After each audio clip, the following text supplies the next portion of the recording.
Claude Esco, la science construit-elle de la citoyenneté? Quand on parle de citoyenneté à propos de science, on parle finalement de partage de savoir. Et derrière, la question que je me pose, c'est mais c'est quoi avoir de la culture scientifique?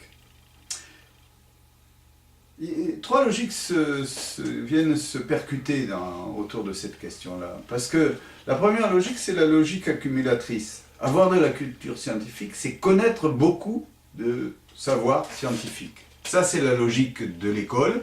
C'est une logique accumulative.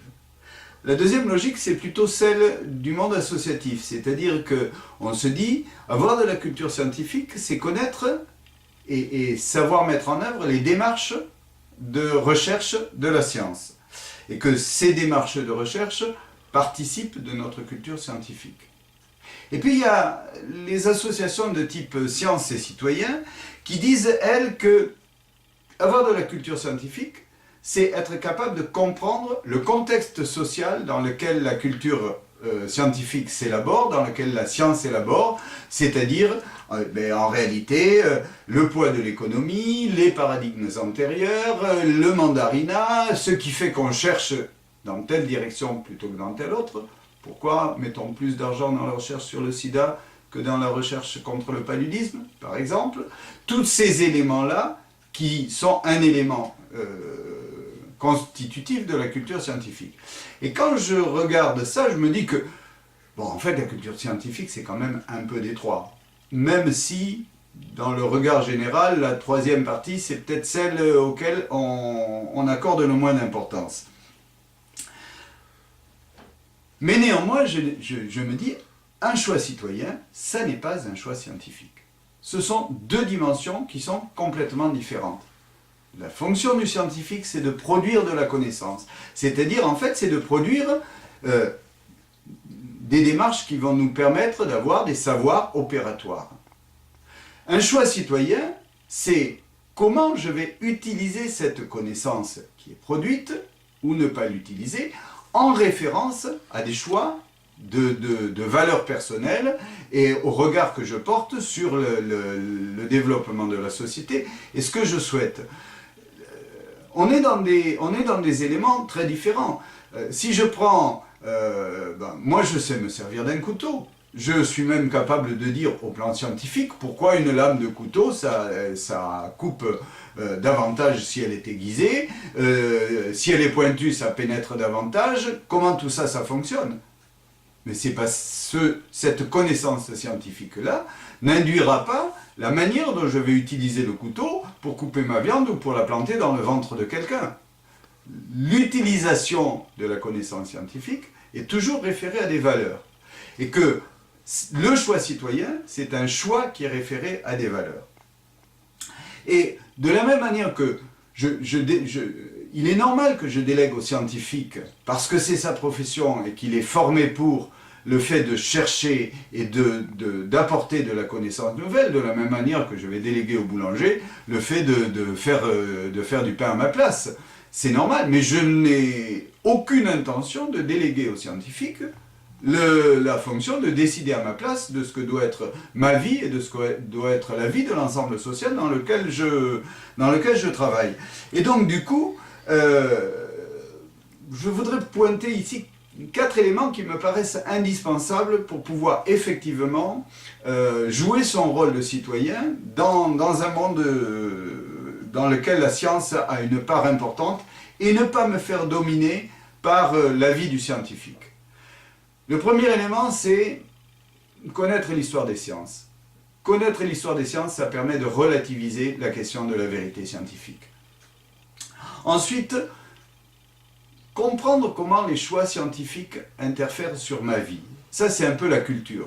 Me rendre compte qu'à certains moments, si je fais tel choix, ça va avoir une incidence dans la vie que je vais mener. Bon, je ne prendrai pas d'exemple parce qu'ici, actuellement, on est dans des éléments très forts sur, par exemple, les choix qui ont été faits concernant le nucléaire, les incidences que ça a pu avoir et que ça continue à avoir.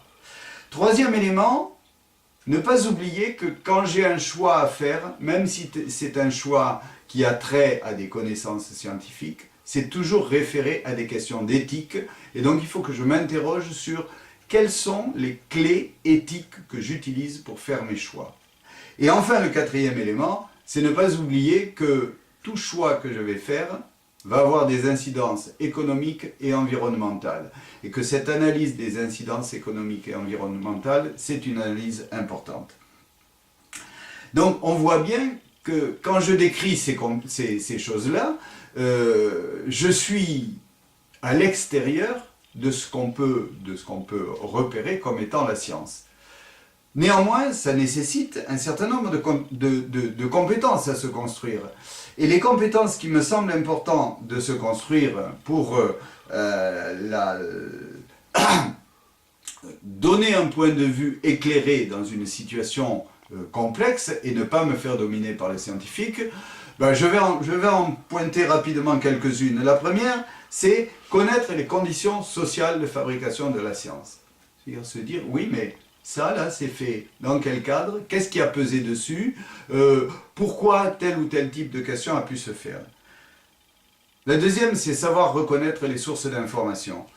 En particulier, faire la différence entre ce qui est de l'ordre d'une affirmation scientifique et ce qui est de l'ordre d'une affirmation idéologique.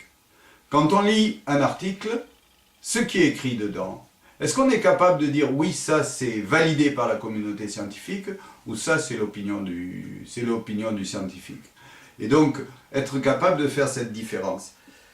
Le troisième élément, c'est comment je vais maîtriser les procédures de contrôle qui me permettent de donner mon point de vue. C'est-à-dire, est-ce que je sais où je peux donner mon point de vue sur ces questions-là? Est-ce que je sais comment je peux donner mon point de vue?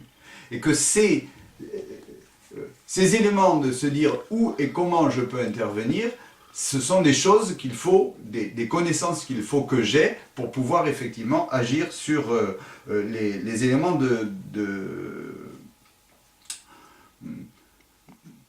prise en compte citoyenne de la science.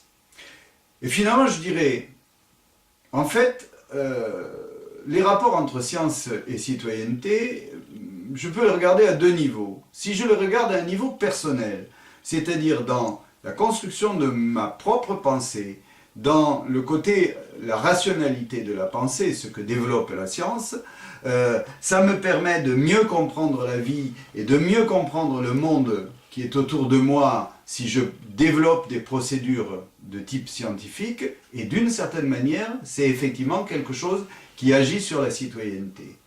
Mais en même temps, sur un plan collectif, il faut que je sois très attentif à bien comprendre qu'entre un choix scientifique qui est lié à une organisation sociale de la science et un choix citoyen, on est dans deux registres différents, et de manière à ne pas se faire imposer des choix de sa propre vie et de la vie sociale par des scientifiques.